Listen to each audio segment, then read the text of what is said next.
Perdón, se me fue la señal. Bueno, les comento nuevamente, el licenciado Daniel Vázquez tiene la licenciatura en Derecho por la Universidad Autónoma Metropolitana, la carrera de abogado con mención honorífica de la Escuela Libre de Derecho. Tiene un curso de actualización en materia civil, también por la Escuela Libre de Derecho, maestría en Derecho por la Escuela Libre de Derecho, especialidad en Derecho de Amparo por la Universidad Panamericana y es especialista certificado en Compliance Empresarial y Penal por la Universidad Panamericana y Centro de Estudios Carbonell. Él ha sido coordinador de asesores del secretario del gobierno del entonces Distrito Federal, ayudante del asesor Rubén Minuti Zaneta, asesor en materia constitucional y legislativa del entonces diputado presidente de la Comisión de Hacienda de la Cámara de Diputados al Congreso de la Unión. Asesor en litigio, asesorando en asuntos relacionados con materias constitucional, amparo, administrativo, derechos humanos y competencia económica, con el abogado Elisur Arteaga Nava. También es presidente y director general de la Junta para el Cuidado de las Instituciones de Asistencia Privada y Junta de la Asistencia Privada en el Estado de Puebla. Buenas tardes, maestro. Si gusta, podemos comenzar. Sí. Perdón, buenas tardes, maestro, perdón, ¿me escuchan? Sí, me escucha. Buenas tardes. Buenas tardes, bueno, presentarme a su servidor Refugio Delgado. Sí se pudo. Yo soy el responsable del área jurídica de la División Valle de México Sur. Mucho gusto. Gracias, maestro, los saludo con mucho gusto. Bueno, antes de iniciar, si me permite algunos comentarios. Claro que sí. Bueno, veo que estamos el 80% de los abogados conectados, nos faltan algunos, tienen algunos problemas técnicos. Pero bueno, yo quería destacar en este inicio del curso la importancia que tiene para todos nosotros el recibir una capacitación en materia de responsabilidad civil y responsabilidad patrimonial. A mí me gusta mucho una frase que me gusta compartirla siempre con los compañeros cuando tenemos plática de esta naturaleza, que dice que el conocimiento es el único bien que crece cuanto más se comparte. El conocimiento compartido permite pues que el resultado final de las tareas sea mejor y más efectivo que si lo hiciéramos cada uno por nuestra cuenta. Es una frase que en lo personal me gusta mucho, bueno, y me gusta compartirla. Y por ello, pues, a nombre de los participantes, maestro, le doy la más cordial bienvenida. Como bien comenta ahí la licenciada Beatriz, bueno, pues es egresado de la Universidad Autónoma de México y maestro por la Escuela Libre de Derecho. Muchas gracias por ello y por compartir el conocimiento pues, con nosotros. Le comento que en esta materia pues, forma parte de las tareas o actividades diarias que realizamos nosotros en la Comisión Federal de Electricidad. Le comento que en la conexión y bueno, día con día, pues vamos a estar conectados todos los abogados que integramos el proceso jurídico de la División Valle de México Sur, la cual atiende 40 municipios del Estado de México y 8 alcaldías de la Ciudad de México. Y también, pues no quiero perder la oportunidad aquí de agradecerle obviamente a la empresa, la iniciativa y el impulso que siempre le inyecta pues, el tema de la capacitación. A todos los abogados que integran la estructura, su participación en el tema, pues es una oportunidad para ser cada día mejores en el ejercicio de esta profesión. Un día me decía un amigo por allá en Michoacán que el que aprende y no practica es como el que ara y ara la tierra pero no siembra. Digo, también es una frase muy bonita que vale la pena recordar. Y en este curso seguramente van a surgir muchas dudas en cuanto al contenido y el alcance de la responsabilidad civil y la responsabilidad patrimonial. Pues cosas que tienen que ver con las características del tema, con el daño moral, el daño físico, no sé, a lo mejor ahí el lucro cesante, la indemnización, la reparación del daño, las pruebas, los medios de impugnación y algunos otros que ya nos comentará usted maestro, ahí en el tema.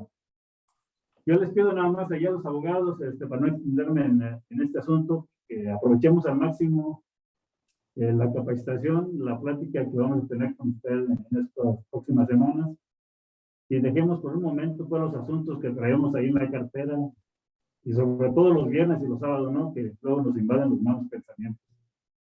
Y nos enfoquemos y nos concentremos en la capacitación. Pues gracias, maestro, y si no hay comentarios ahí adicionales, pues le dejamos el micrófono y muchas gracias nuevamente por su apoyo y su buena voluntad para compartirnos el conocimiento en esta rama del derecho. Muchas gracias y estamos a la orden. No, pues al contrario, muchas gracias a ustedes y efectivamente tiene toda la razón de compartir el conocimiento y lo que yo intento es que sea un curso muy práctico, algo que les pueda servir a realizar sus estrategias, ¿no? Yo ahorita estoy encargado de estrategias, coordinar despachos de diversas materias, en materia civil, en materia penal, en materia administrativa, y coordinamos estrategias. La diferencia es que realizamos un litigio con táctica y con estrategia, ¿no? Un litigio con táctica y estrategia implica un litigio de defensa o ataque, ¿no? Entonces, yo quisiera antes de decirles qué es lo que vamos a ver, darles una pequeña introducción, tomando en cuenta que son abogados y su interés es tener algunos datos adicionales en relación con la defensa de los intereses de la comisión en tratándose de responsabilidades patrimoniales del Estado, ¿no? Entonces, les comentaba yo del litigio con estrategia y con táctica, porque este tipo de asuntos no solo está vinculado con el artículo correspondiente que vamos a ver de la ley, de la Constitución, con el artículo 109, sino también, no solo está relacionado con ese artículo, sino también, no solo con la Ley Federal de Responsabilidad Patrimonial del Estado, sino también en las estrategias que promulgan los particulares, pues utilizan las leyes de protección de datos personales, las leyes de acceso a la información, utilizan los códigos civiles, utilizan el código fiscal, utilizan las solicitudes de acceso a la información, etcétera, etcétera. Entonces, si no hay una coordinación de las diferentes áreas, entiendo que en muchas dependencias hay una especialización. Hay abogados que llevan los amparos, hay abogados que llevan la responsabilidad patrimonial, hay abogados que llevan las responsabilidades penales, etcétera, etcétera. Sin embargo, me parece que debe haber una persona o un grupo de personas que tenga un vínculo con todas las demás áreas, porque en el caso del que yo estoy, en el que soy director general, estamos defendiendo asuntos en donde, por un lado, piden vía acceso a la información, por el otro lado, le piden a mi dependencia acceso a la información, solicitudes de acceso a la información, por otro lado, le piden información mía a otra dependencia, y luego le piden a otra dependencia, solicitan acceso a la información, o Y entonces es importante que los asuntos los coordinen, ¿no? A efecto de evitar una contradicción.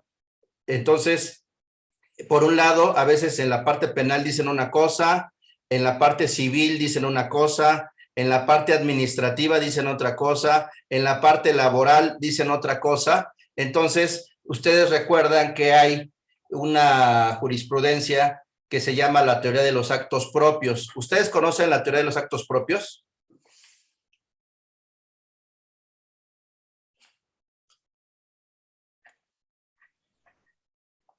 ¿Alguien conoce la teoría de los actos propios?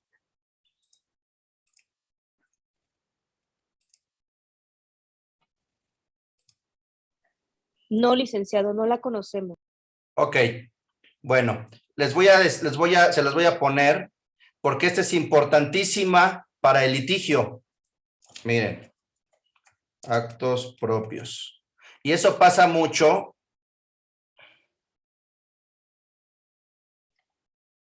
Esto pasa, la teoría de los actos propios es una jurisprudencia que señala que deriva del principio de buena fe. Les voy a compartir la pantalla.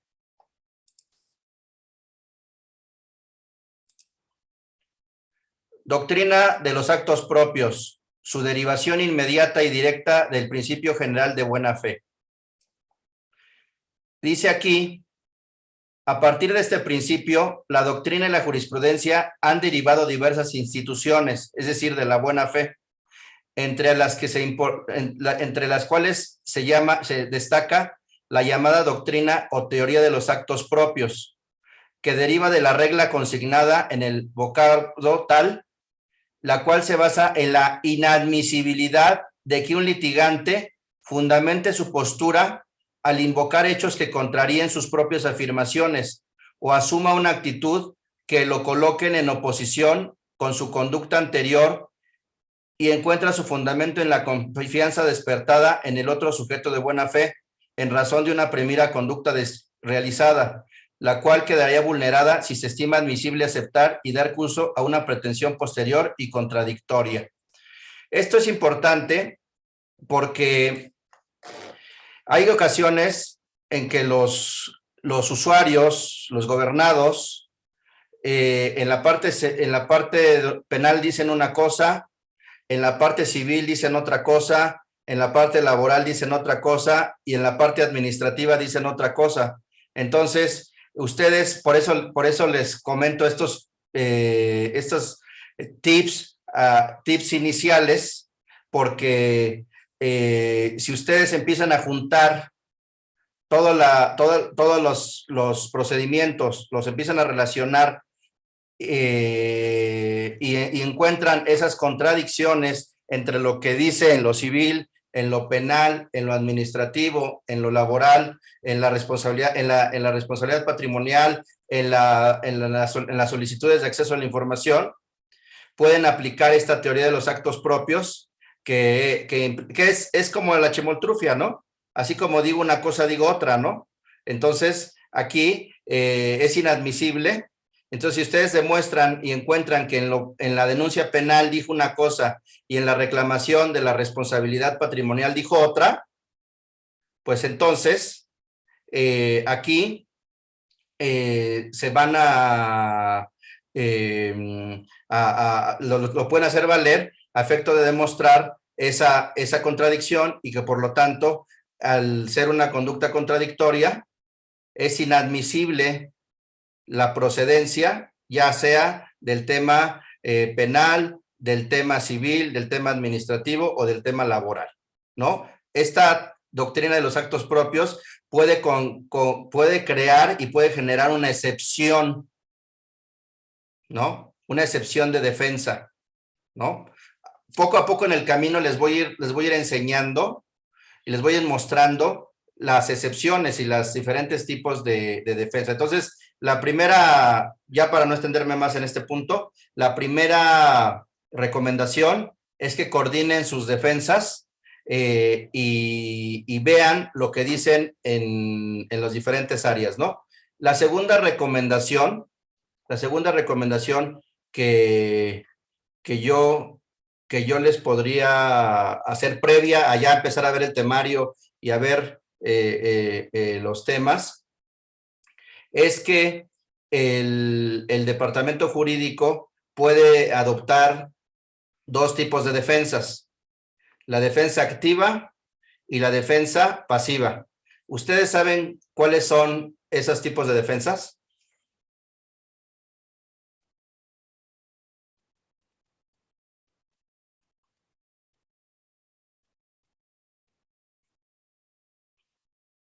¿No? ¿No han escuchado la diferencia entre la defensa pasiva y la defensa activa?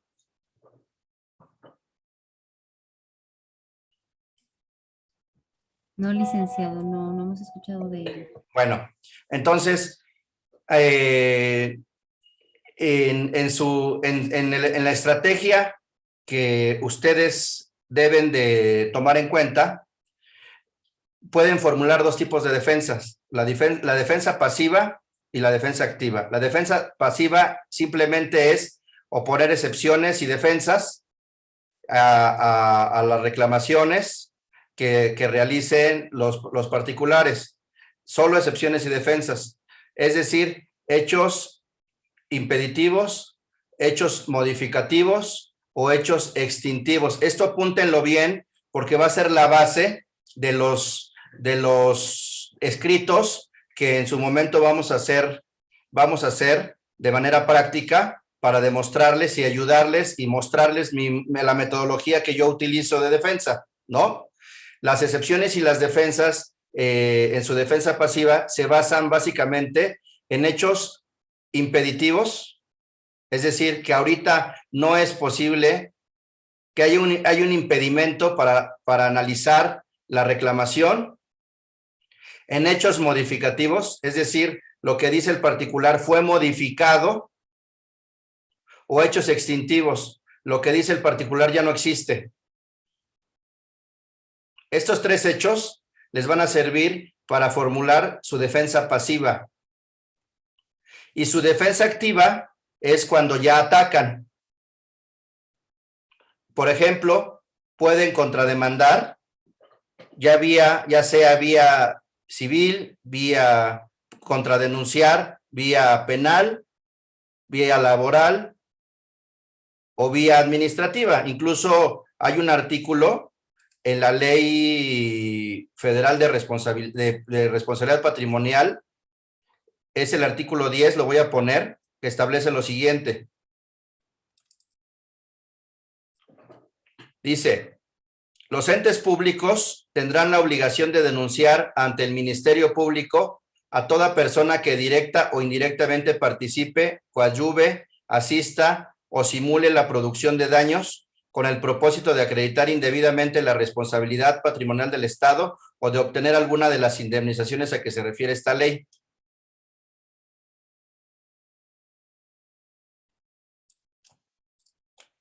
Ahí ustedes realizarían una defensa activa. Y defensa pasiva, por ejemplo,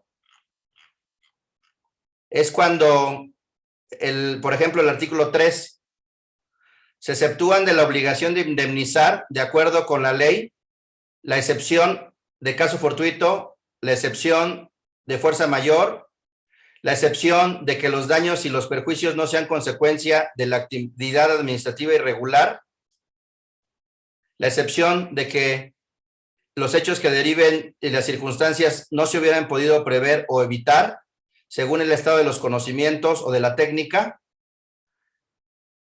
y cuando el solicitante sea el único causante del daño. Eso lo vamos a ver con calma, ¿eh? Nada más lo que quiero resaltar son estos conceptos iniciales. Primero, coordinar sus estrategias. Segundo, determinar si van a realizar una defensa pasiva o una defensa activa, es decir, si solo van a poner excepciones y defensas o si van a contraatacar una defensa activa mediante la denuncia, mediante una contrademanda ¿no?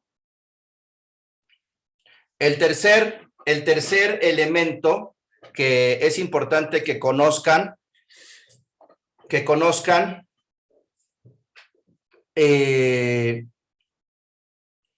el tercer tip que a mí me ha servido mucho para la defensa de los intereses de la dependencia en la que yo estoy, en la que soy director, es dividir todos los asuntos. Esto no solo sirve para la responsabilidad patrimonial del Estado, sino sirve para cualquier tipo de asunto, civil, penal, administrativo, laboral, constitucional, amparo. En todo asunto contencioso hay una relación jurídica sustancial y una relación jurídica procesal. En todos, ¿no? Entonces, ustedes, antes de empezar a estudiar el asunto, tienen que ver cuál es la relación jurídica sustancial y cuál es la relación jurídica procesal. Es decir, esto se integra, la relación jurídica procesal, cuáles son las leyes adjetivas aplicables. En nuestro caso, en la responsabilidad patrimonial del Estado, pues se aplica el artículo 109, último párrafo de la Constitución, que lo vamos a ver a detalle más adelante, ¿no? También se aplica la Ley Federal de Responsabilidad Patrimonial del Estado. Les voy a compartir pantalla.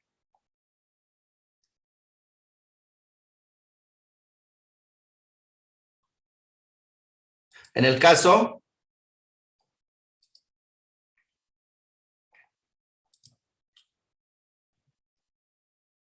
el artículo 109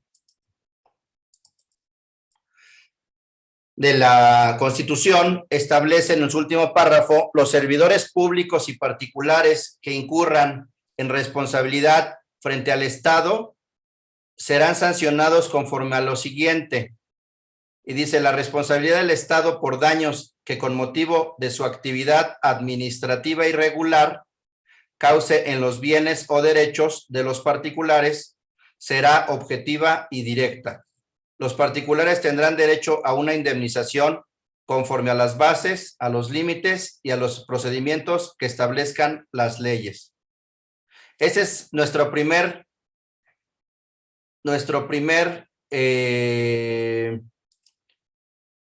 fundamento de nuestra relación jurídica procesal, es decir, señala que las leyes establecerán las bases, los lineamientos y los procedimientos.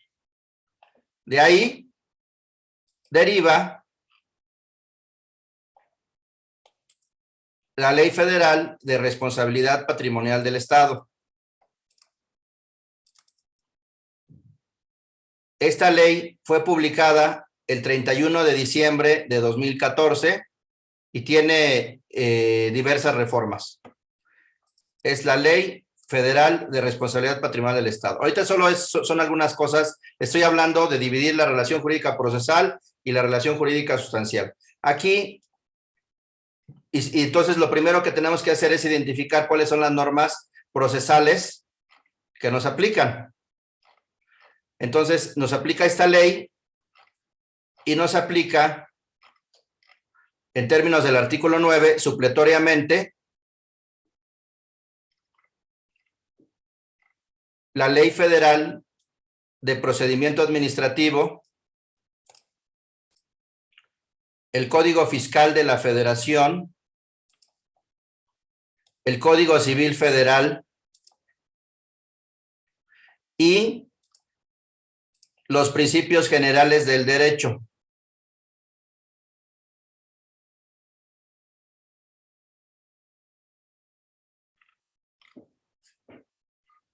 ¿Qué quiere decir esto? Y además esta ley es supletoria a las diversas leyes administrativas que contengan un régimen especial. Ok. Entonces, vamos a poner, les voy a poner unos consejos iniciales antes de iniciar el curso. Consejos iniciales de estrategia procesal.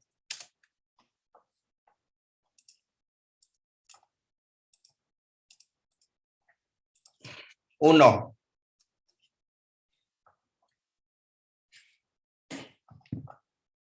Repito. Coordinar sus estrategias.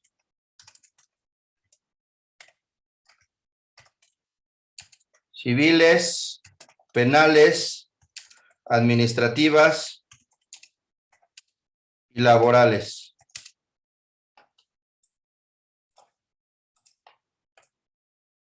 Por la jurisprudencia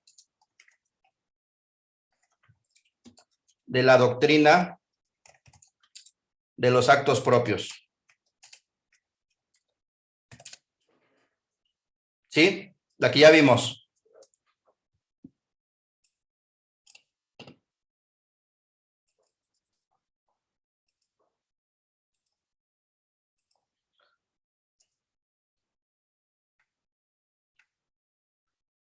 Una vez que ya coordinaron, por ejemplo, nosotros lo que hacemos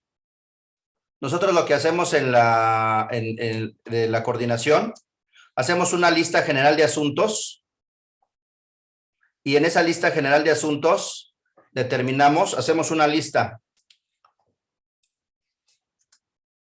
Hacemos una lista general de asuntos en la que establecemos quién es el actor, denunciante o querellante, recurrente o solicitante, quién es su apoderado o representante,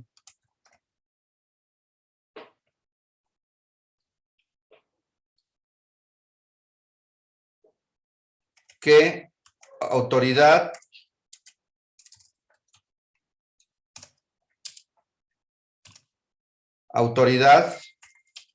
tramita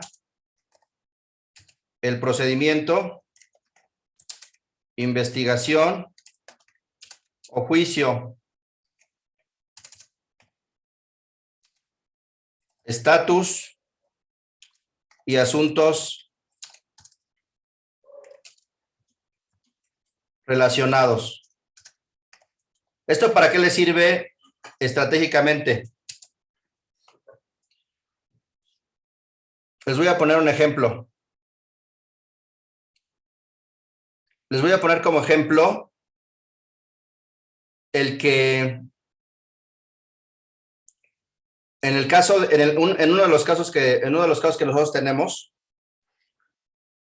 el mismo apoderado ha presentado innumerables denuncias, amparos, demandas, reclamaciones y ha tenido conocimiento de actos en diferentes momentos y en diferentes lugares, en diferentes expedientes. Y, por ejemplo, cuando presentan los juicios de amparo y tienen conocimiento de los actos reclamados, aquí manifiestan, es que yo tuve conocimiento el 1 de febrero. Y si ustedes están coordinados, nosotros nos dimos cuenta, por ejemplo, que había tenido conocimiento, si bien en este expediente, el 1 de febrero, en otro lo había tenido el 25 de enero y por lo tanto su reclamación o su amparo ya era extemporáneo. Por ejemplo, los autorizados, también ponemos en nuestra lista quiénes son los autorizados, porque en muchas ocasiones son los mismos domicilios, los mismos abogados, entonces es inverosímil que no hubiera tenido conocimiento. Si son los mismos abogados, son los mismos autorizados, es el mismo apoderado, ¿no? Entonces, esto es importante para determinar los plazos de prescripción.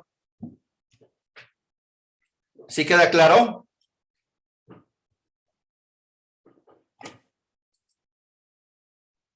Sí, listo. Ok. Entonces, el segundo consejo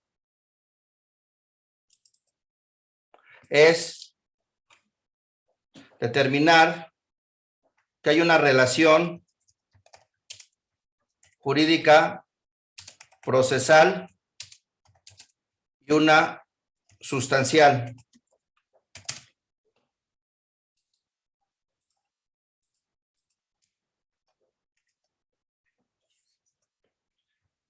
Aquí la relación jurídica sustancial y la procesal les va a servir para fijar su estrategia. Bueno,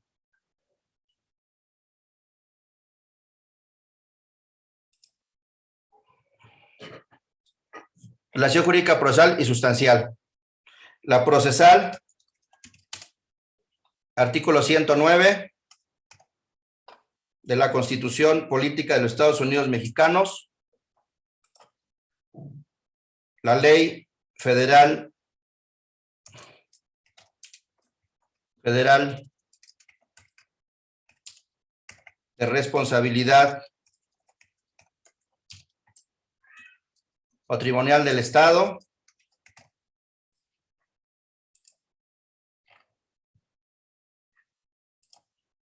la Ley Federal de Procedimiento Administrativo,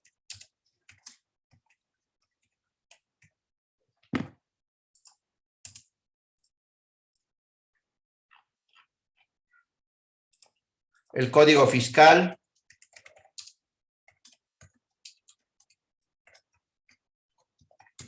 el Código Fiscal de la Federación,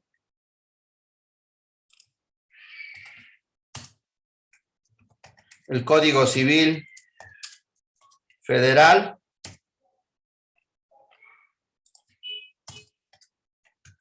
y los principios generales del derecho.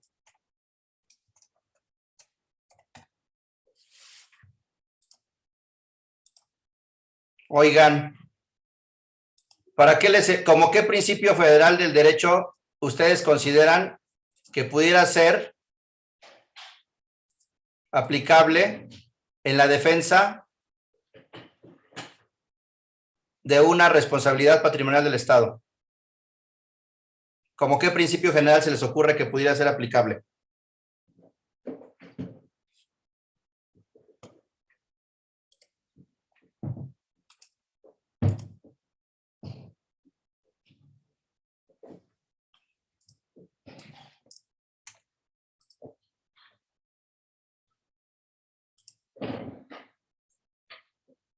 Por ejemplo, el principio de que nadie está obligado a lo imposible, ¿no?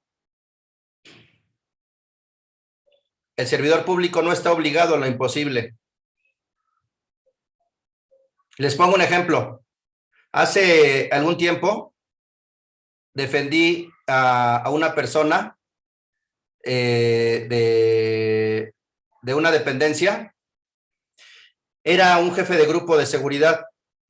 Detuvieron a una persona y esa persona se escapó y generaron daños y se demandó una responsabilidad patrimonial y reclamaron una responsabilidad patrimonial. En principio, pues es el particular dijo, el que había sido afectado por la persona que detuvieron y que se escapó, la detuvieron, la llevaron al Ministerio Público y cuando entraron al Ministerio Público, nada más eran 2 personas la que la detuvieron. Cuando entraron al Ministerio Público, esa persona se escapó porque uno de los custodios se metió a hablar con el Ministerio Público para poner a disposición a la persona. Y entonces el otro se forcejeó con él y se echó a correr y se fue.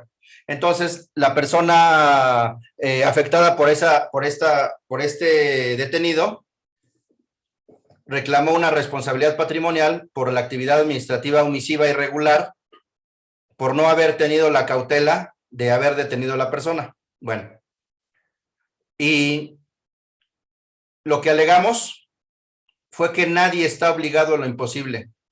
¿Por qué? Porque el servidor público con anterioridad había presentado oficios en donde manifestaba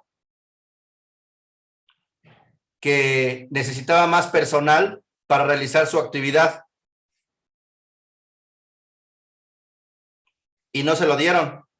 Solo le dieron un elemento. Entonces, con base en los principios generales del derecho, se demostró de que nadie está obligado a lo imposible. Pues nadie está obligado a lo imposible. Yo fui a hablar con el Ministerio Público, el otro se quedó, no había más personal, yo lo pedí, no me lo dieron, nadie está obligado a lo imposible. Y se declaró infundada la reclamación. Ok, ¿sí queda claro?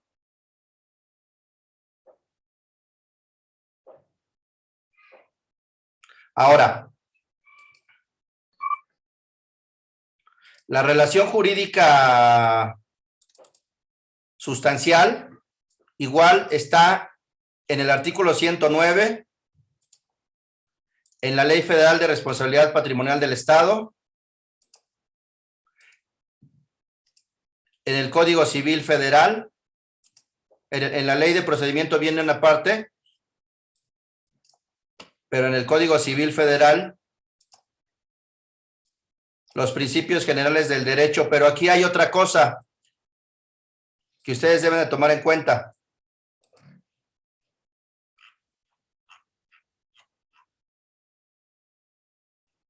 Hay otra cosa que ustedes deben tomar en cuenta.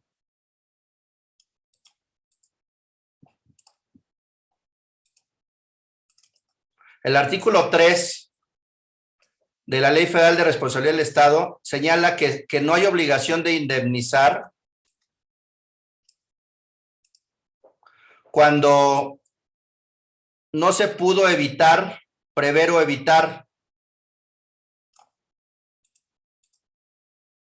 según el estado de los conocimientos de la ciencia o de la técnica existentes en el momento del acaecimiento, y en aquellos casos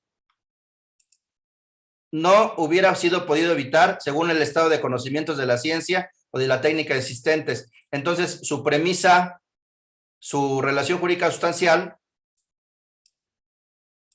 también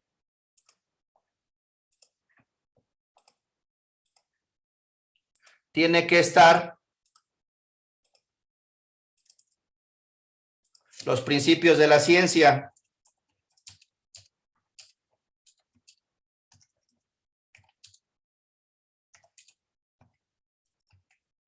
¿En dónde están esos principios de la ciencia y de la técnica?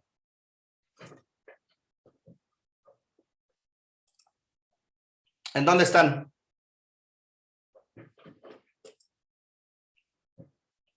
¿En dónde los encontramos? Esos principios de la ciencia y de la técnica.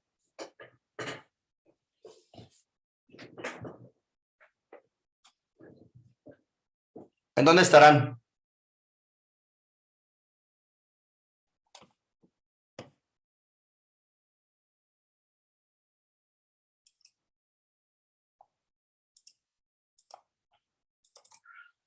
Pues en las normas oficiales mexicanas, ¿no?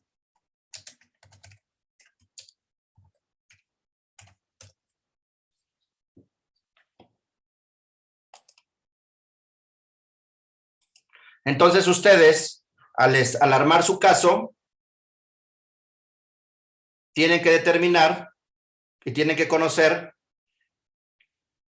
las normas oficiales mexicanas para determinar si de acuerdo con esas normas oficiales mexicanas el daño no pudo impedirse. Fue imposible. El tercer consejo es si van a ustedes instaurar una defensa pasiva o una defensa activa.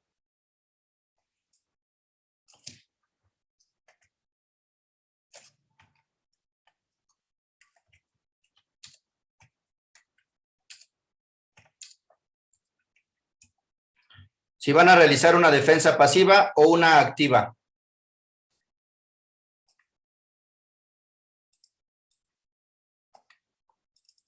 La diferencia entre la defensa activa y pasiva.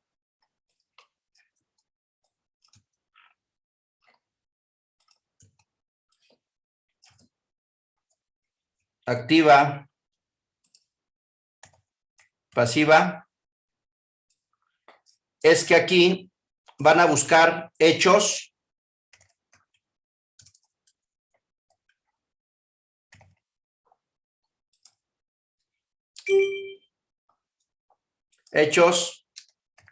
impeditivos. Perdón, está al revés. Pasiva, activa. Hechos impeditivos. Hechos modificativos. Hechos extintivos. Es decir, por el momento te falta un requisito para formular tu reclamación. Los hechos que tú dijiste fueron modificados. Los hechos que tú dijiste se extinguieron. Y en la defensa pasiva vamos a buscar excepciones.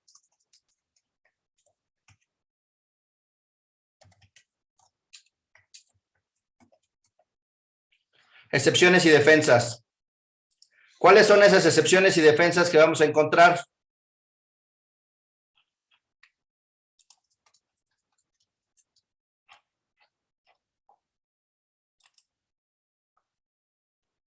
Pues esas excepciones y defensas las vamos a encontrar en la ley. ¿Hasta aquí alguna duda? ¿Está siendo digerible o está siendo confuso? No, licenciado, sí está siendo digerible. De hecho, estamos haciendo anotaciones. Yo creo que hasta ahorita no, por el momento. Perfecto.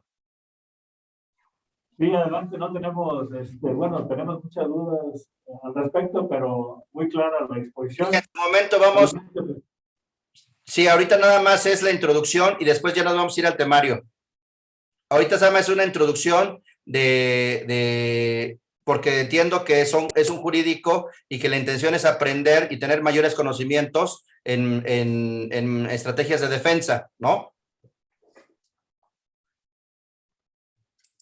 Ok. Entonces,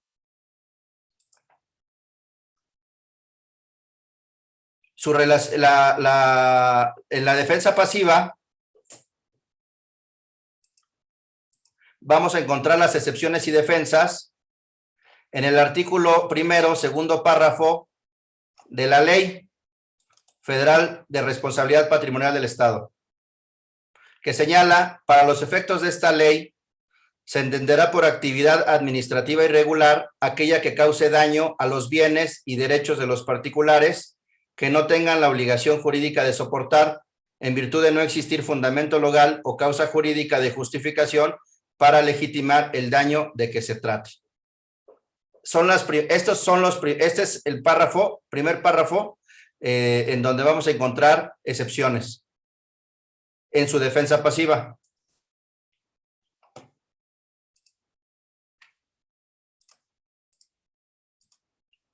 Miren. ¿Cuál sería su primera excepción? Que la actividad que no es actividad administrativa.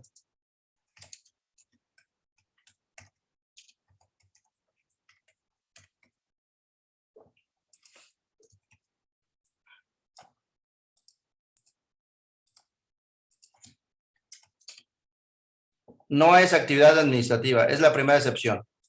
En su defensa pasiva. La segunda,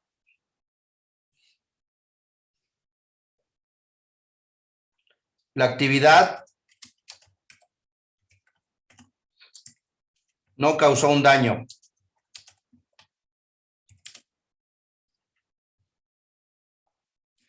3. El particular tenía la obligación jurídica de soportar la actividad o el daño.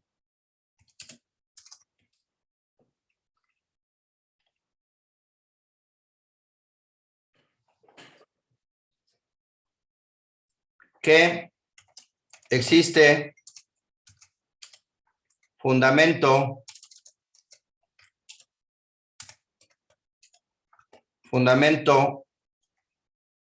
legal que autoriza a o que autorizó al servidor público a realizar el acto. Que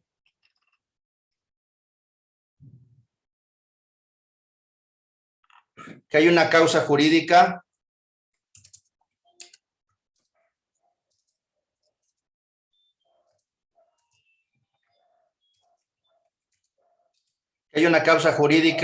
de justificación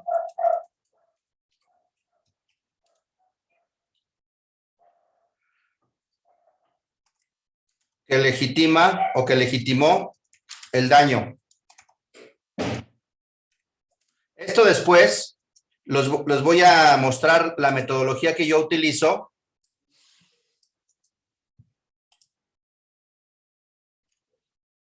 La metodología que yo utilizo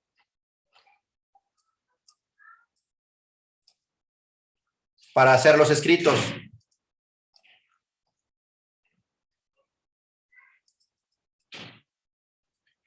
Ahora, no solo es eso, sino también otras excepciones y defensas las vamos a encontrar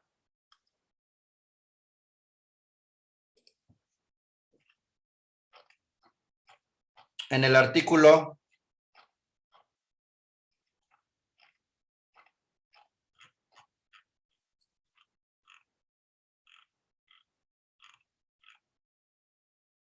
3 de la Ley Federal de Responsabilidad Patrimonial del Estado. El artículo 3 dice lo siguiente, establece lo siguiente. Se exceptúa de la obligación de indemnizar, de acuerdo con esta ley,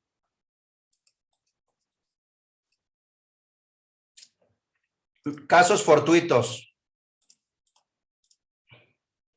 fuerza mayor, cuando los daños y perjuicios no sean consecuencia de la actividad administrativa irregular del Estado, así como de aquellos que deriven de hechos o circunstancias que no se hubieran podido prever o evitar, según el estado de los conocimientos de la ciencia o de la técnica existentes en el momento de su acaecimiento, y aquellos casos en el que el solicitante de la indemnización sea el único causante del daño. Eso se llama la causa o negligencia inexcusable de la víctima. ¿Sí lo habían escuchado? Sí, licenciado. Ok. Sí, licenciado. Perfecto. Entonces, ¿todo esto cómo se llama? Esto se llama, en las excepciones de defensas, en su estrategia pasiva, todo esto ¿cómo se llama? Se llaman causas de exclusión de responsabilidad. Lo que ustedes tienen que buscar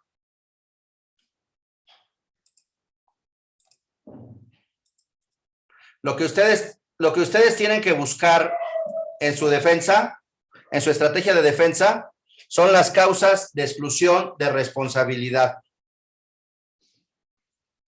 Ya les dije, no es una actividad administrativa, la actividad no causó daño, el particular tenía la obligación jurídica de soportar la actividad del daño, existe fundamento legal que autorizó al servidor público a realizar el acto, existe causa jurídica de justificación que legitimó el daño.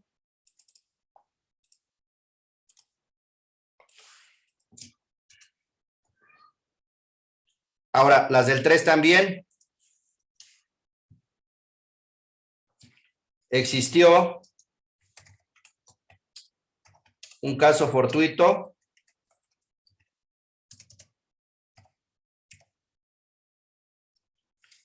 Existió, más bien, sí, el daño se causó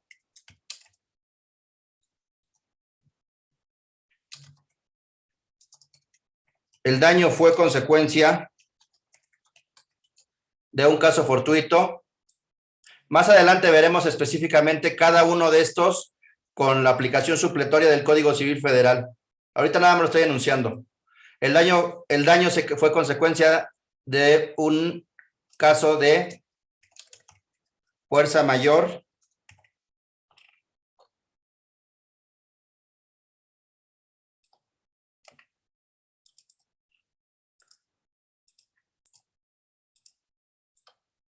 los daños y perjuicios no fueron consecuencia de la actividad administrativa irregular del Estado.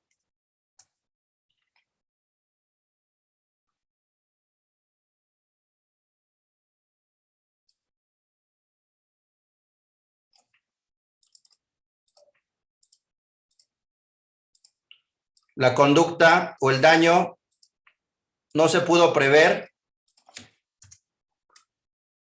según el estado de los conocimientos, de la ciencia, de la técnica existentes al momento de su acontecimiento, y el solicitante de la indemnización fue el único causante.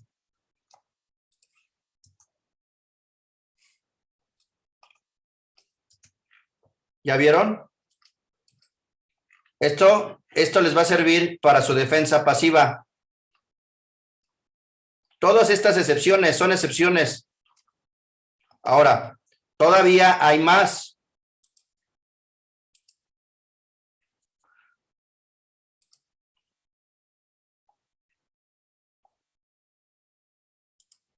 Todavía hay más.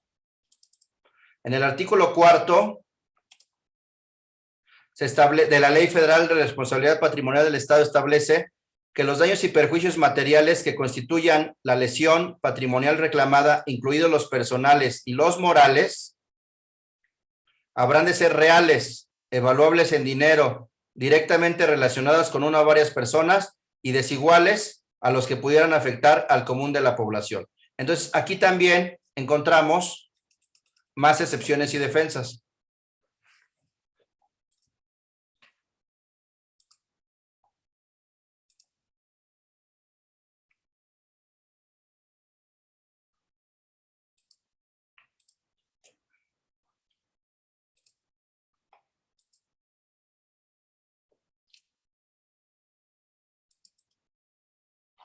Encontramos más excepciones y defensas.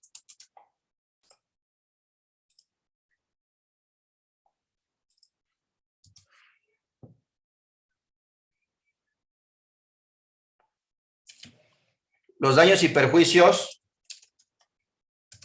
De todos modos, les voy a compartir esto.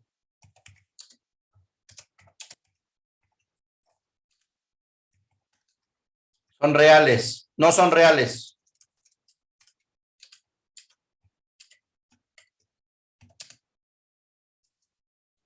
Los daños y perjuicios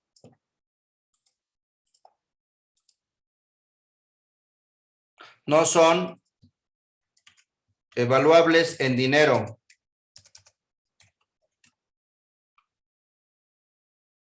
Los daños y perjuicios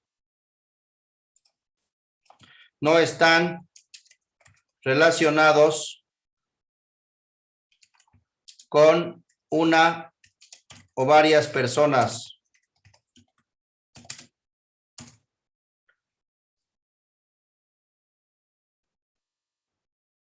Los daños y perjuicios no son desiguales.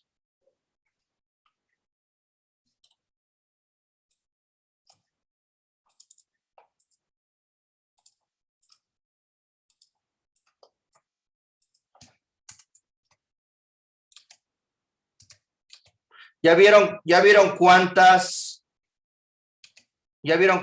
por lo menos ahorita, cuántas excepciones llevamos?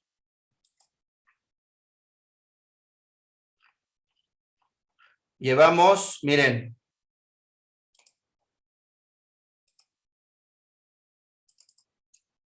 Llevamos 1, 2, 3, 4, 5, 6, 7, 8, 9, 10, 11, 12, 13, 14.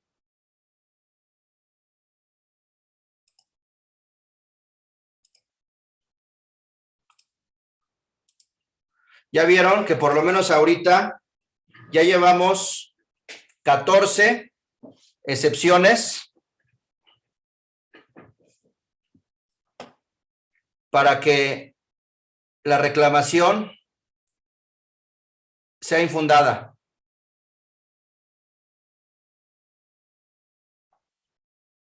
¿14 reclamaciones, 14 excepciones? Ahora, si van a emprender una defensa, una defensa activa, entonces nos tendríamos que ir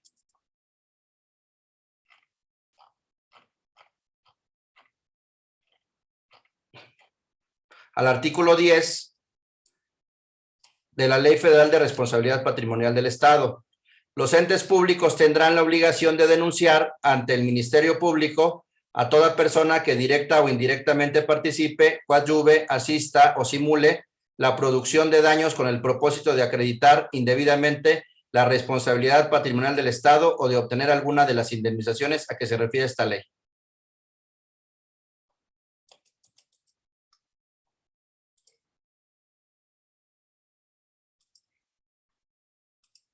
¿Sí? O sea, entonces nos vamos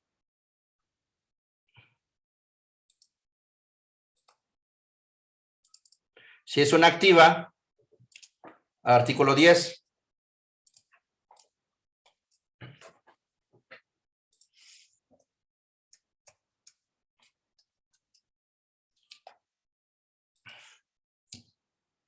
Hechos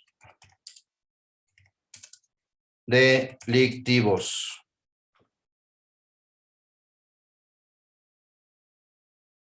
Porque la persona reclamó de manera directa,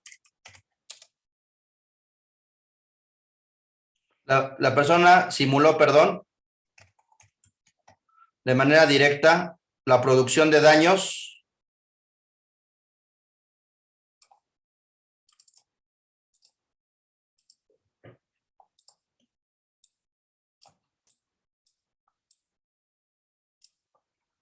con el propósito de acreditar indebidamente la responsabilidad patrimonial del Estado o de obtener alguna de las indemnizaciones a que se refiere la ley. La 2, la persona simuló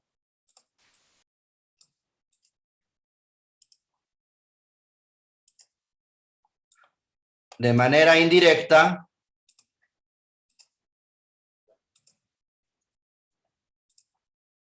igual la producción de daños.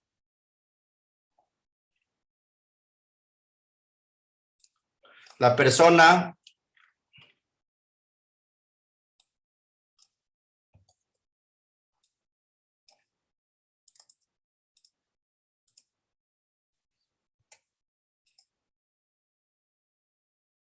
participó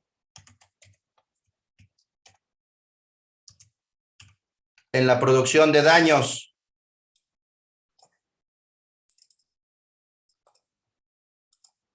La persona coadyuvó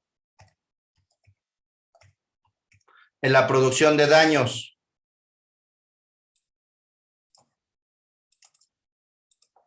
La persona asistió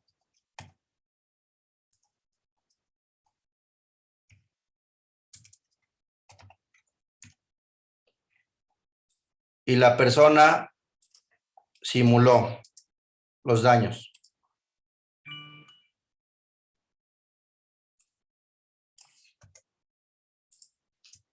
¿Esto para qué les puede servir estratégicamente? Miren, estratégicamente les puede servir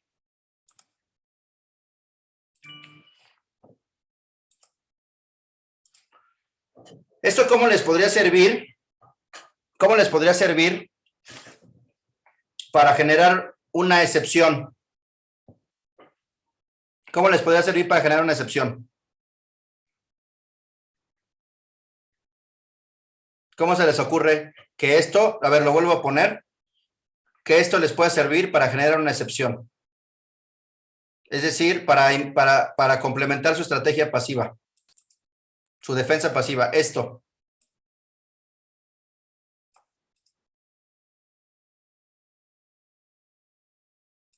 Por ejemplo, esto. ¿Cómo les podría servir para generar una excepción? ¿Con qué excepción está relacionada? Con que no existe responsabilidad, no existe una responsabilidad patrimonial. Sí, pero ¿por qué?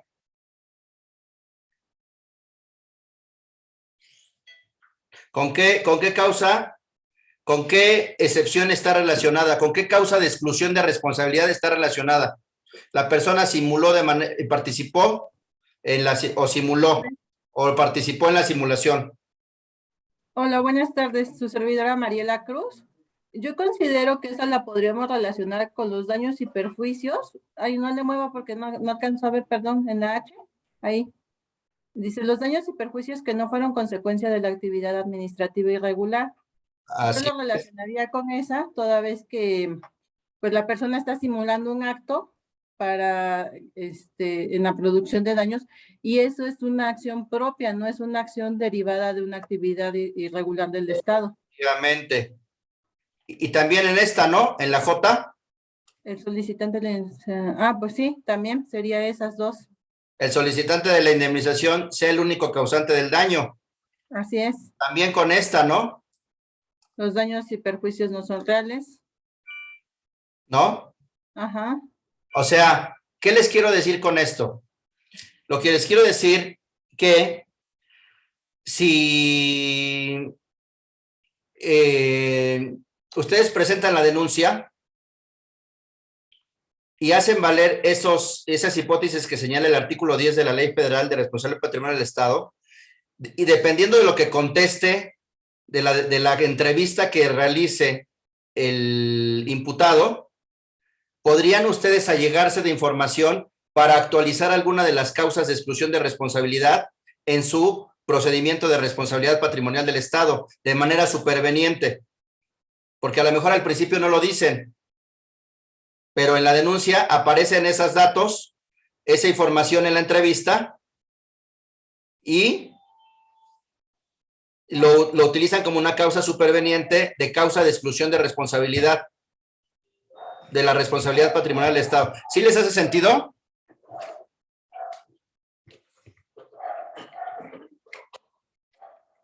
Sí, Lick, sí. Ok, descansamos 5 minutitos.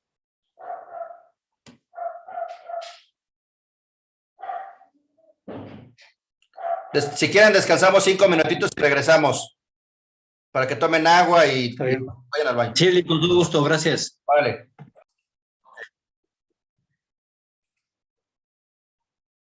Ok. Bueno, en su estrategia procesal es importante que tomen en cuenta la jurimetría. La jurimetría es una metodología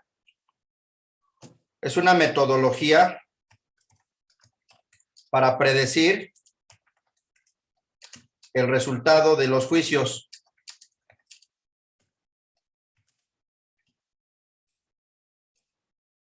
En México no existe alguna, salvo algo de LexisNexis, alguna otra, pero no está tan desarrollado como en España. Y lo que pueden hacer ustedes en vía solicitudes de acceso a la información,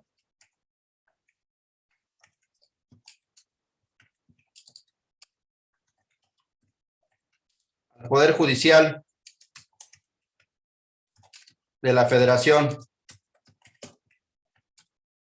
en relación a todos los casos que estén relacionados con responsabilidad patrimonial del Estado, específicamente de la Comisión y específicamente de los casos que les puse en el temario. En el temario les puse los diferentes casos que se relacionan con cada uno de los temas. Entonces, lo que ustedes pueden hacer para ir mejorando su defensa es solicitar copias, como son expedientes y ya están terminados, pueden solicitar copias simples o copias certificadas de todo lo actuado y ver específicamente cuáles fueron las excepciones y las defensas, es decir, si hubo una defensa pasiva o si hubo una defensa activa a lo largo de y así saber la estrategia. Entonces, así se van a ahorrar mucho tiempo y van a reducir la curva de aprendizaje. Ok. También es importante que en su estrategia procesal que tomen en cuenta la probática. ¿Han escuchado de la probática?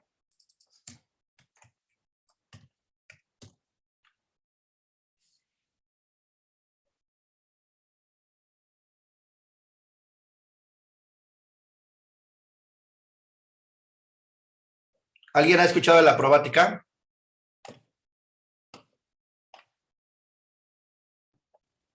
No. ¿No? Bueno, la probática son libros. Más al rato si gustan, hacemos un chat para que yo les vaya compartiendo material y les vaya compartiendo libros y les vaya compartiendo cosas en relación con estos temas. La probática son teorías sobre estrategia procesal.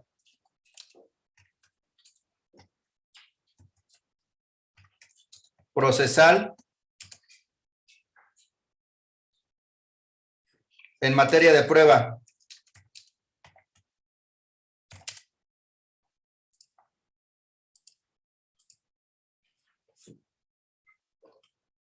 También, todo esto lo vamos a ver a lo largo del curso, solo les estoy haciendo una plática introductoria. Luego, 6. Tomar en cuenta la carga dinámica de la prueba. ¿Quién sabe qué es la carga dinámica de la prueba?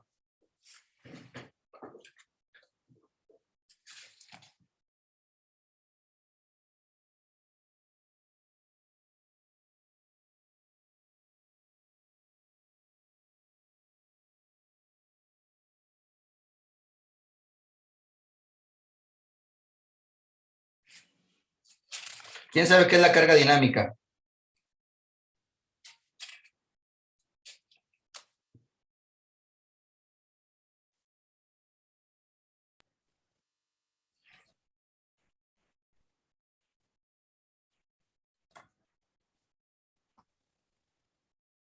Es una regla procesal en la que lo que se afirma se tiene que demostrar. Sí, es una regla, es una excepción a la regla de que el que afirma está obligado a probar. Cuando el que tiene que probar, el que tiene la carga procesal de probar, está imposibilitado para probar porque no tiene los documentos, porque no tiene los elementos para probar, entonces le revierte la carga de la prueba al contrario. Entonces, ojo, porque si el particular pudiera utilizar contra la comisión la carga dinámica de la prueba, alegando que ustedes le imposibilitan la adquisición probatoria. Entonces, es una excepción al principio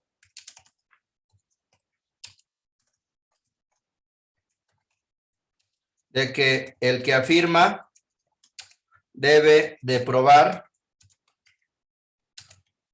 cuando éste está imposibilitado para hacerlo.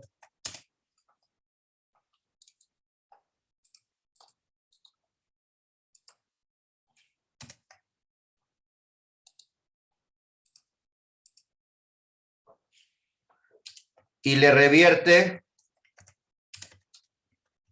la carga de la prueba a la parte contraria.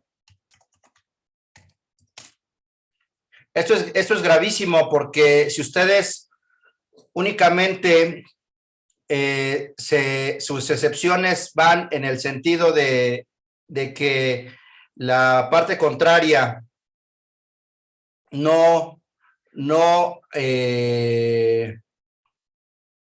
acreditó los hechos constitutivos de su acción, y se van solo con eso, y después estratégicamente el particular utiliza la carga dinámica de la prueba y le revierte la carga, van a tener problemas. Les voy a mostrar la jurisprudencia de la carga dinámica de la prueba.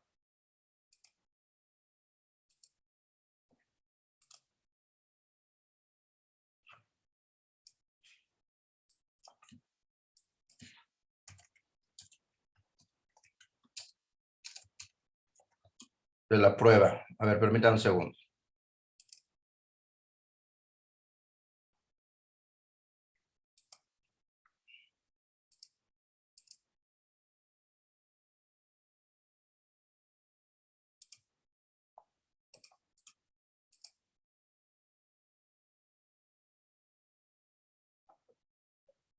Miren, lo que dice, lo que señala la primera sala.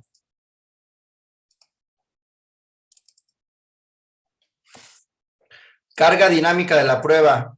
Supuestos en los que la autoridad jurisdiccional puede excepcionalmente revertir la carga de la prueba.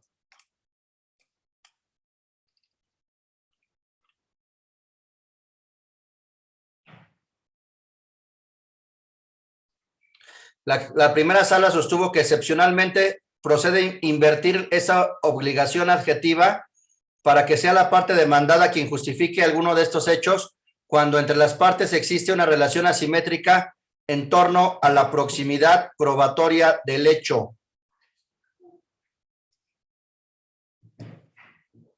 Es decir, que ustedes tengan la posibilidad de probar y el solicitante no tenga la posibilidad de probar.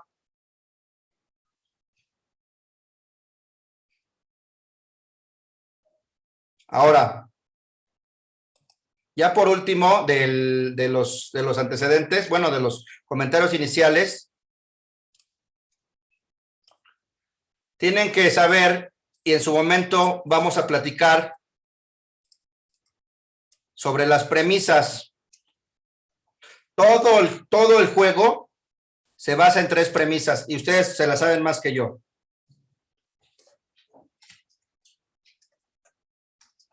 Las premisas fáctica, probatoria y normativa. ¿En dónde vamos a encontrar la premisa fáctica? ¿En dónde vamos a encontrar la premisa probatoria? ¿Y en dónde vamos a encontrar la premisa normativa? Dicen, bueno, ¿eso para qué me sirve, no? O sea, premisa fáctica, premisa probatoria y premisa normativa.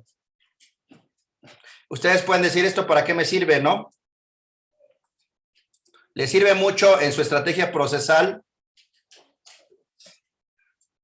porque la fáctica Porque como todo el procedimiento y luego el proceso está relacionado, la fáctica, la probatoria y la normativa, ¿dónde la van a encontrar? La fáctica en la litis.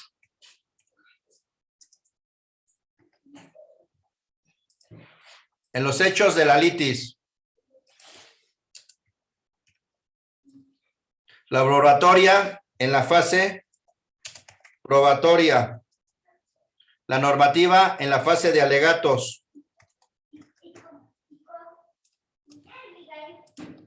También la van a encontrar en el considerando fáctico.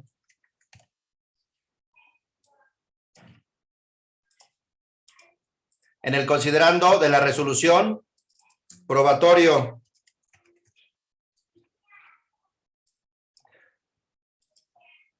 En el considerando jurídico. ¿Dónde más la van a encontrar? Por eso es tan importante. La van a encontrar en la litis de la demanda de nulidad.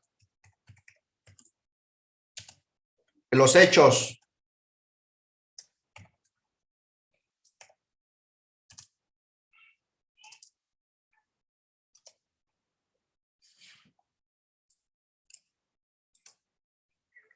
La van a encontrar igual en la fase probatoria del juicio.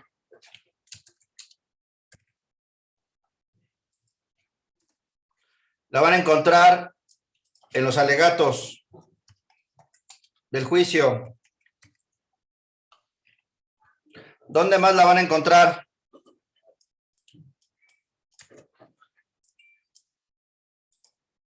La van a encontrar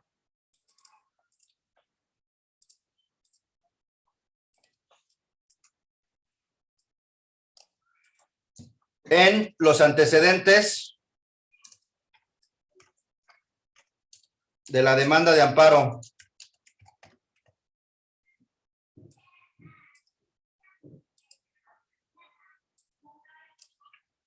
En las pruebas, en caso de que haya supervenientes,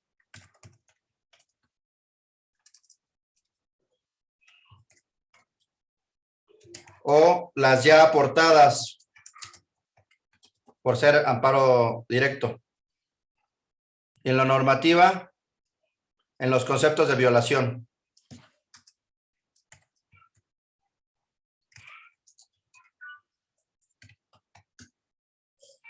Entonces, ustedes deben de saber construir la premisa fáctica, la premisa probatoria y la premisa normativa. Les voy a compartir unos libros en relación a la construcción de cada una de las premisas. Para construir la premisa fáctica, hay un libro que se llama La prueba de los hechos.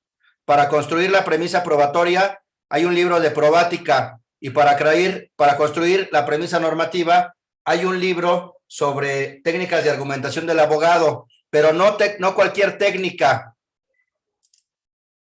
No cualquier técnica de argumentación del abogado. Este libro está increíble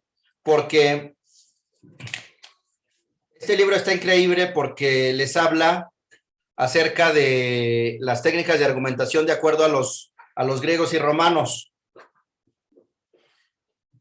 Y les divide cómo deben de organizar su discurso y cómo deben de organizar sus argumentos. Porque yo he visto escritos de un párrafo de una hoja. Es imposible de leer eso. Los párrafos deben de ser de 3 líneas, 4 líneas máximo. Lo que no podemos decir en 2, 3 líneas, no lo vamos a poder decir en un párrafo de una hoja, ¿no? Bueno, ¿hasta aquí alguna duda? Vamos a empezar con el temario. ¿Hasta aquí alguna duda, algún comentario, alguna queja?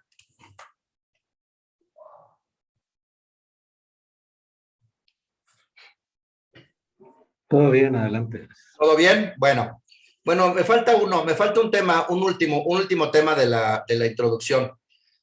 Ustedes tienen que, lo pongo porque es importantísimo. Me faltó uno. Ustedes tienen que también la responsabilidad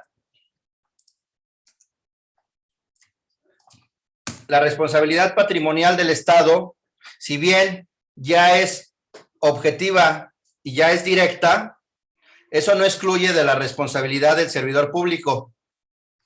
Entonces, ustedes tienen que no solo prever estratégicamente es pensar 10 pasos adelante, es pensar las consecuencias futuras, posibles consecuencias futuras de lo que están haciendo o no están haciendo en su estrategia. Entonces, tienen que pensar en la responsabilidad penal, civil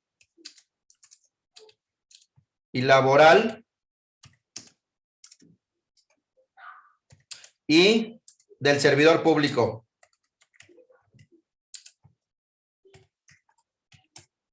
O de los servidores públicos involucrados. Porque al igual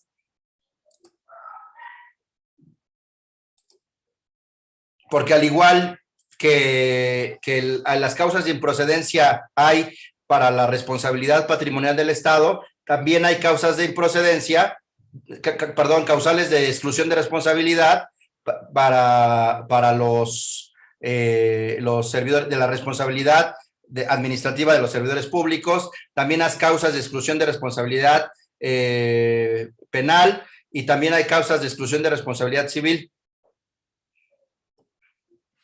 Ahora, en este caso, ustedes en el departamento legal ¿defienden a los servidores públicos o nada más defienden al organismo, al ente? Nada más al ente. Y,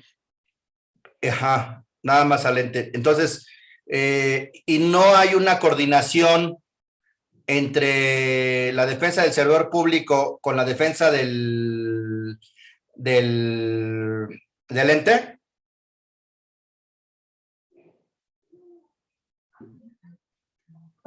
Sí, bueno, cuando nos es demandado un servidor público de aquí de la empresa, que es el que señalan como autoridad responsable, pues la contestación es en base a que esa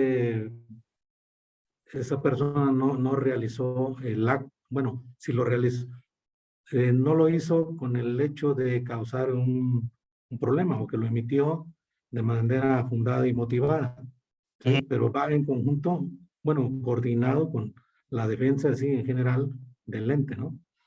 Ok, o sea, sí se coordina el abogado del servidor público con su departamento jurídico. Sí, sí, el área jurídica pues es el encargado de la defensa, sí, de aquel servidor público que es señalado como autoridad y del ente en lo general. Ok, perfecto. Sí, porque entonces aquí lo que ustedes tienen que tomar en cuenta, porque lo que diga el servidor público les puede beneficiar o les puede afectar en la responsabilidad patrimonial del Estado, ¿no? Entonces, por eso es importante que ustedes coordinen y tomen en cuenta también la posible responsabilidad penal, civil y laboral del servidor público involucrado, porque esto les puede impactar en su defensa, en la defensa que ustedes tienen, ¿no? Entonces aquí es lo que diga, pruebe y alegue el servidor público puede beneficiar o afectar la defensa del ente. ¿No? Ok. Bueno, entonces, ¿hasta aquí alguna duda, alguna pregunta?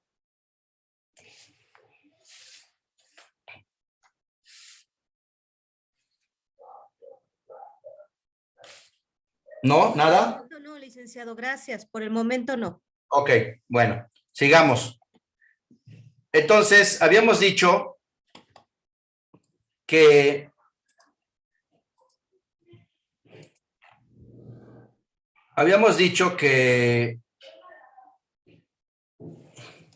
después de aquí vamos a ver el temario. Entonces, lo que vamos a ver en este curso, de manera muy práctica, a base de un caso práctico, es cuál es el fundamento de la responsabilidad, qué es la responsabilidad patrimonial del Estado, cuáles son los actos que la ocasionan, los actos que no la ocasionan, los sujetos obligados, la indemnización o reparación del daño, el procedimiento para reclamar y las estrategias de defensa, la ofensiva y la defensiva, ¿no? Entonces, empezando con el fundamento, pues aquí es importante porque la responsabilidad del Estado señala que por los daños que con motivo de su actividad administrativa irregular causen los bienes o derechos de los particulares, será objetiva y será directa. Y los particulares tendrán derecho a una indemnización conforme a las bases, límites y procedimientos que establezcan las leyes, ¿no? Entonces aquí, pues es importante, es indispensable que haya un daño, que ese daño se haya causado con motivo de una actividad administrativa y que esa administrativa sea irregular.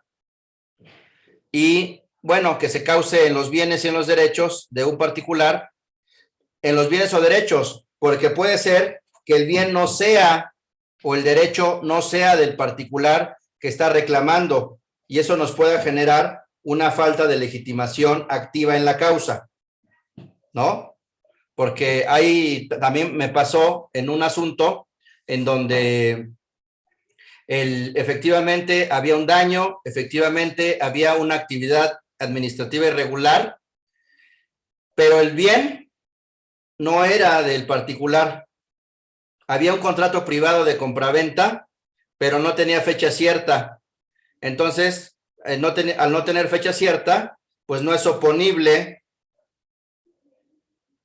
al ente, y entonces, por lo tanto, se objetó, el solicitante no acreditó la fecha cierta de dicha transmisión y por lo tanto se demostró que no era un bien del particular y por lo tanto se acreditó que había una falta de legitimación activa en la causa, ¿no? Entonces, luego, el que sea objetiva y que sea directa. Bueno, que sea objetiva quiere decir que es independientemente de que haya un dolo o que haya una negligencia. Y que sea directa es oponible a la subsidiaria, es opuesta a la subsidiaria, era que antes primero se tenía que demandar al servidor público y en caso de que el servidor público no pudiera cumplir, cumplía el Estado. Aquí ya no, aquí el Estado de manera directa. Ahora, el tema del objetivo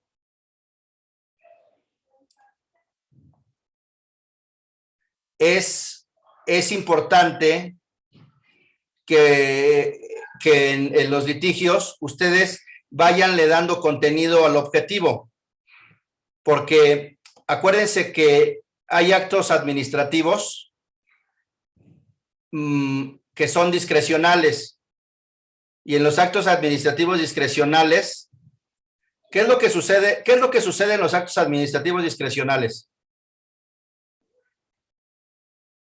¿Qué es importante? ¿Cuáles son los elementos y los requisitos de los actos administrativos discrecionales?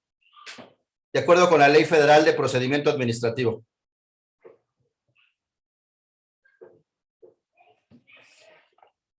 ¿Cuáles son?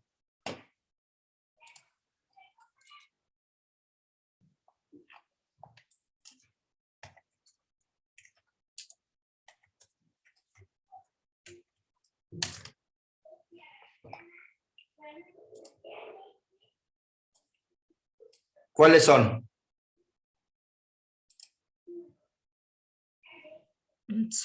Perdón, licenciado, son aquellos en los que se le deja a la administración la libertad de decidir si se abstiene o si actúa sobre cómo debe hacerlo. Efectivamente. Efectivamente. Entonces, si la responsabilidad objetiva es independientemente de la causa o de la negligencia al momento de decidir si actúa o no actúa. Entonces, pero eso no quiere decir que al ser objetivo ustedes se olviden de la causa o negligencia, porque recuerden que tienen que no deben de perder de vista la responsabilidad del servidor público, la responsabilidad penal y la responsabilidad civil del servidor público y la responsabilidad administrativa y en su caso laboral del servidor público. ¿Por qué? Porque si ustedes, les vuelvo a repetir, lo que diga el servidor público en un sentido o en otro, les va a afectar o les va a beneficiar porque la responsabilidad es objetiva y directa. Entonces, el hecho que diga, no, pues es que no incurrió en omisión, no actuó dolosamente, no actuó culposamente, pues no importa, porque la responsabilidad es objetiva. No, es que, entonces, sin embargo, si ustedes dicen esa situación, podrían generar una contradicción con la defensa del servidor público y el servidor público lo podrían obligar a manifestarse sobre el dolo o la culpa. Y si lo obligan a manifestarse sobre el dolo o la culpa, podrían obligarlo o orillarlo a manifestar, a confesar la existencia de una actividad administrativa irregular y la existencia del daño. Entonces, tengan mucho cuidado con ese tipo de estrategias. Como ya vieron, cuáles son realmente los hechos impeditivos o los hechos extintivos o modificativos y las excepciones y defensas que realmente son las eficaces. El hecho de que haya sido con dolo o sin dolo no es eficaz tratándose de responsabilidad patrimonial del Estado. Será eficaz en materia penal, será eficaz en materia de responsabilidad de servidores públicos, pero no es eficaz en materia de responsabilidad administrativa de los servidores públicos. Perdón, en responsabilidad patrimonial del Estado. Ok. En el curso, los temas los vamos a ver con base en un caso, en base en la jurisprudencia por contradicción de tesis. Entonces, les voy a dar ahorita la jurisprudencia para que la estudiemos y con base en eso vamos a ir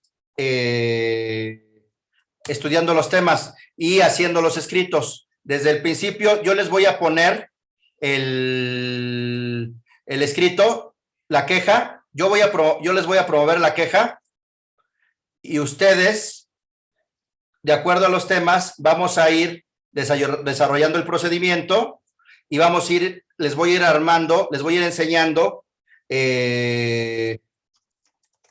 ver, responsabilidad patrimonial del Estado, Comisión Federal de Electricidad. Entonces, conforme al temario, vamos a desahogar los temas, pero prácticos. Ya esto fue vamos a ver esta tesis. Esta fue la única clase teórica práctica. La demás ya es práctica. Vamos a ver esta tesis. La del 4/2021. Y sobre esta tesis, yo voy a poner una reclamación. Y sobre esa tesis y yo voy a ponerle todos los obstáculos habidos y por haber. Los obstáculos, les voy a presentar una demanda civil, les voy a presentar una denuncia penal, les voy a presentar voy a impugnar el acto administrativo, voy a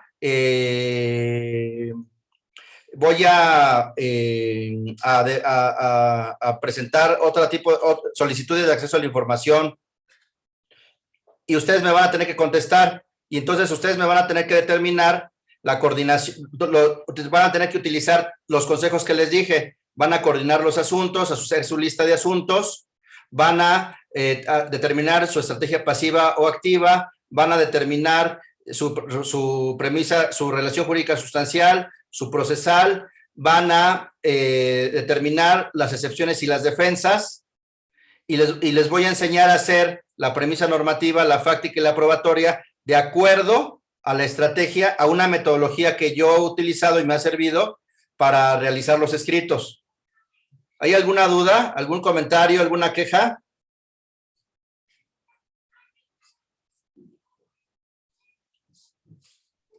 Ninguna, licenciado, gracias. No, entonces mañana temprano les voy a mandar el caso.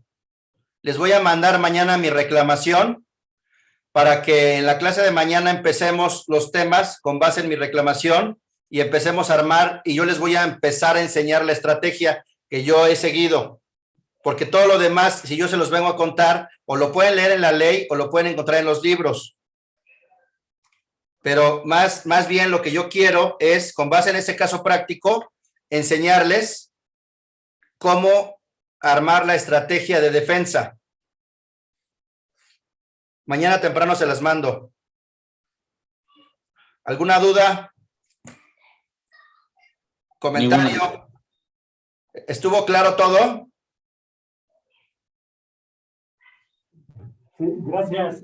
José Manuel, nada más un favor, no sé si nos puedes compartir el ejercicio que hicimos el día de hoy.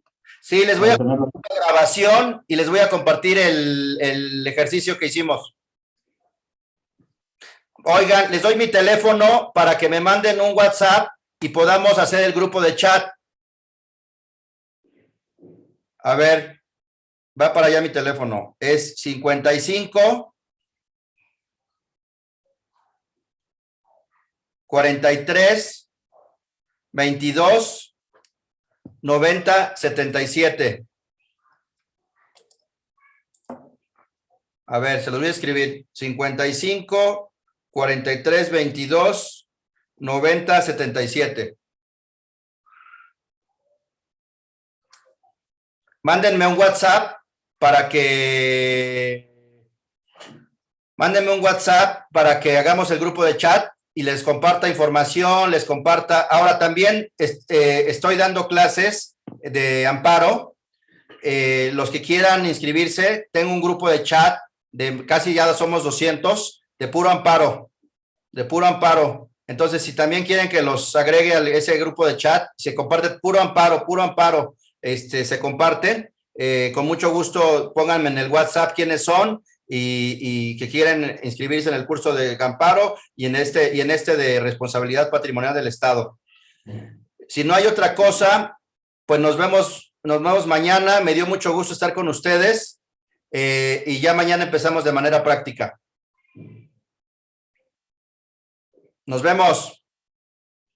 Gracias, Mañana. licenciado. Buena tarde. Muchas gracias, buenas noches. Gracias, hasta luego.